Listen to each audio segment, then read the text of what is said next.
Hey, what is up guys, I'm Navio, and today I'm going to be talking about how the Golden State Warriors actually changed the entire face of the NBA. So they pretty much came into the league and was just like, hey, no, this is not how it's going to go, this is how it's going to go now, thank you, goodbye. But now, without me going on too much, without me rambling on, because I can ramble on a lot, I'm getting off topic already. Without further ado, let's just get right into the video, right about now. So I think to really show you how much the Warriors actually changed the NBA, I need to go to life before Golden State, meaning before Curry was on every single freaking ESPN thing and made you sick to your stomach every time you heard the word Curry.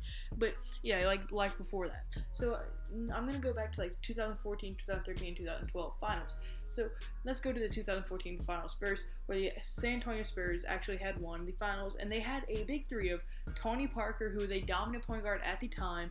He was still young, well, not young, but he was still a top point guard in the NBA. And still extremely productive, and it was a past first point guard. Then you also had Manu Ginobili, one of the best shooters in the NBA at the time, and he was just still extremely productive. And still Tim Duncan, he was getting older, but he was still productive and among the top centers in the NBA. And he's obviously one of the best centers to ever do it and play in the NBA. And then you go back to the 2013 and 2012 finals, which were both won by the Miami Heat, who had a dominant point guard, once again, Dwayne Wade, and one of the most dominant overall players in the world, LeBron James, who's just good at everything. He had an iffy shot, but still Dwayne Wade kind of picked up that shot, lacking of LeBron James. LeBron James pretty much picked everything else up. And then also Chris Bosh, who was a dominant center at the time before injuries, before he got older. He was just an extremely good center. Did y'all realize a pattern? Every team in 3 years before the Warriors won their first finals had a dominant center, a dominant pass first point guard, and a dominant shooter. And this teams needed a center that could rebound and play defense in the post, a dominant point guard, and that could pass and distribute the ball, and a knockdown shooter who could come in the clutch and just help hit it down very nice shots. And also, defenses need pretty good defense, as the Miami Heat both years were ranked number 9 on defense, and the Spurs were ranked number 3 in defense in the entire NBA during these finals appearances and wins by both teams. So if y'all didn't notice a pattern, each team before the Warriors, they needed a dominant point guard, a dominant shooter, and a dominant center to win a finals, and they also had to have pretty good defense.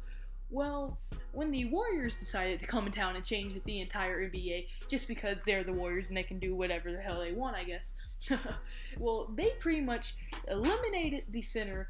And, well, just listen to this. The first 2 years of making the NBA Finals, as they were led by a dominant point guard, so they did keep a point guard and Steph Curry, and he could definitely shoot. He could definitely shoot, as he's one of the best scorers the NBA has ever seen.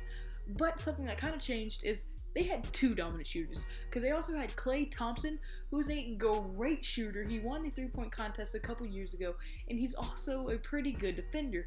And then they do have Draymond Green. He's not big enough to be a center or a power forward. He's kind of in between. He is a power forward, but he's not exactly the biggest power forward, but he does play really good defense. Well, they didn't really have a center nor a big guy to grab rebounds throughout these 2 finals appearances and 1 win. Well, you'd be like, well, then how did they even make it to the finals without a center? Well, they found that without even starting a center, they can put a dominant defender, an alright shooter and scorer in Andre Iguodala, which this had to prove to be a problem with any other team, because although, yes, the Warriors couldn't stop the other team's center, neither could the other team stop Iguodala, as a center cannot guard, a guard like Andre Iguodala. And it also proved to be a problem because Andre Iguodala already has a great defense, and he's Defensive Player of the Year, or I don't know, he's just one of the best defenders in the league. So, he kind of proved to be able to at least handle a center. And with being a guard, they proved that they could just outscore their opponents, because with the center not being as fast as the guard and not being able to guard a guard, well, it proved that they could just go off on scoring and had a field day on their scoring. They had Steph Curry that went off. They also had Klay Thompson that would go off, Draymond Green, who could score and play good defense, and also Iguodala, who can score and play good defense. As in the finals, they didn't even start a center. And like people were shocked when they did that. They didn't even have a center to start, and they still beat the Cavs in their first year, and then they obviously lost to the Cavs in a fluky series, if you have it to me. Well, the second way they actually did change the NBA, it kind of goes into what I said about the center thing, is their run and gun style of play, with pretty much not even using a center, and they didn't really need a center, and they had Andrew Bogut as their best center for 2 years straight, who's proved to be an absolute bust after getting drafted. Well, they really played Andre Iguodala more than any center they ever had. So this led to a ton of fast breaks, because they had 4 guards practically on the field. Draymond Green is a glorified guard at a big man spot. Well, with this being a thing, most teams would just say, well, just kill them with your center play. Well, a center cannot score as much as a dominant shooter Steph Curry, Klay Thompson, Draymond Green, and Andre Iguodala can. Now, can it? And this is before Kevin Durant, by the way, what I'm talking about. So, with them not being able to with the center not being able to score as much as Golden State can purely just outscore almost any team in the entire NBA. So, unless you have guards to guard their guards, you're not going to win off a pure center play.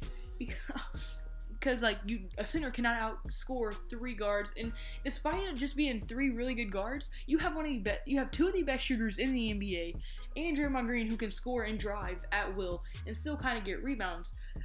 And another problem with the Warriors going so small, even if a team is focused on their big man play, they can't rely on it, because they would have to take their center out to be able to guard the 5 guards that they have on the court at one time, because a center cannot guard a guard without the guard just going off from tons of points a game.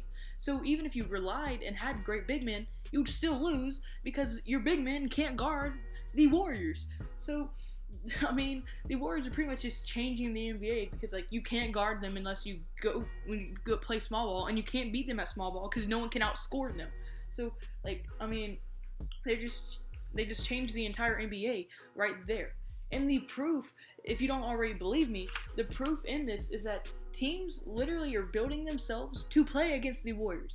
If you don't believe me, hear this. The Thunder have built a team around the most dominant point guard the NBA has ever seen, in my opinion, and Russell Westbrook. He had a triple-double last year, and he's a great point guard. He's a shooter, a passer, everything. The dude's just a beast. He can play defense. Carmelo Anthony, who's a knockdown shooter. He's all right on defense, and he is a future Hall of Famer.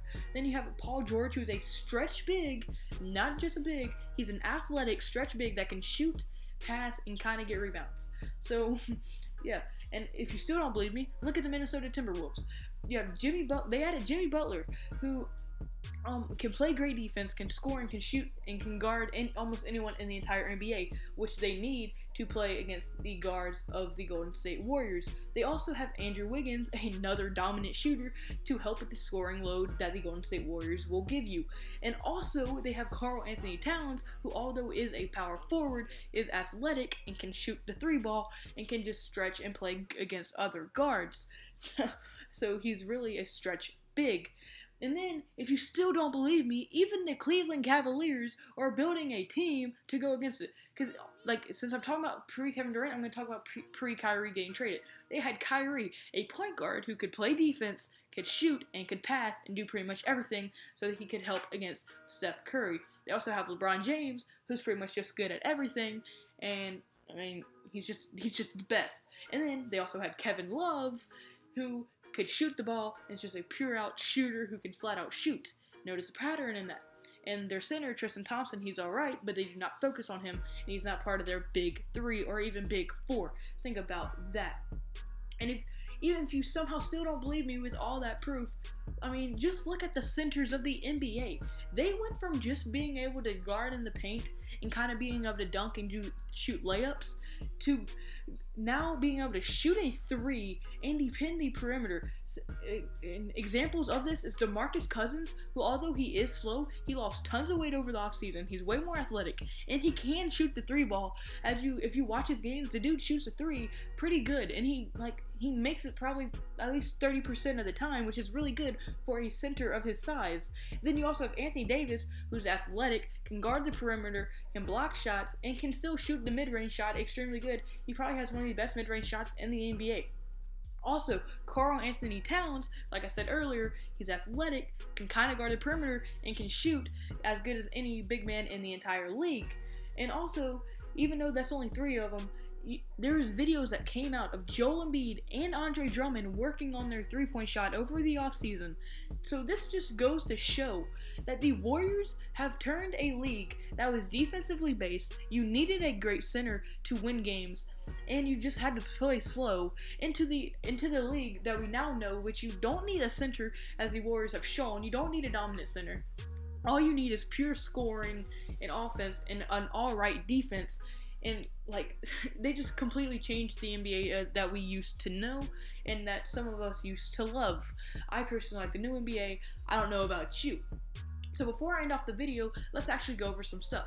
Like, let's recap of what I said in this video. So before the Warriors, you needed a center, a point guard that could pass, only pass, and a knockdown shooter, and have really good defense. Well, the Warriors have showed us that they don't need a point guard that can only pass.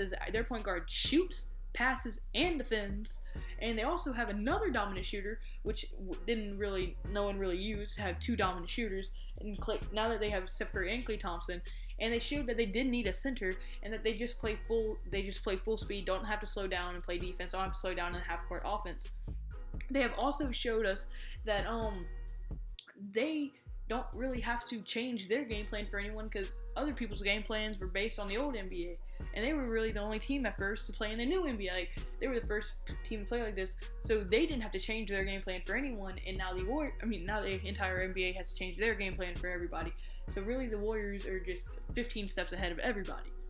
So unfortunately, guys, that's going to be the end of this video, and it's definitely longer than most of my normal videos. But at any point, if you like the video at all, I did tons of research for this. If you like the video at any point, hit the like button, and also comment below if you agree with me at any point that they changed NBA or anything.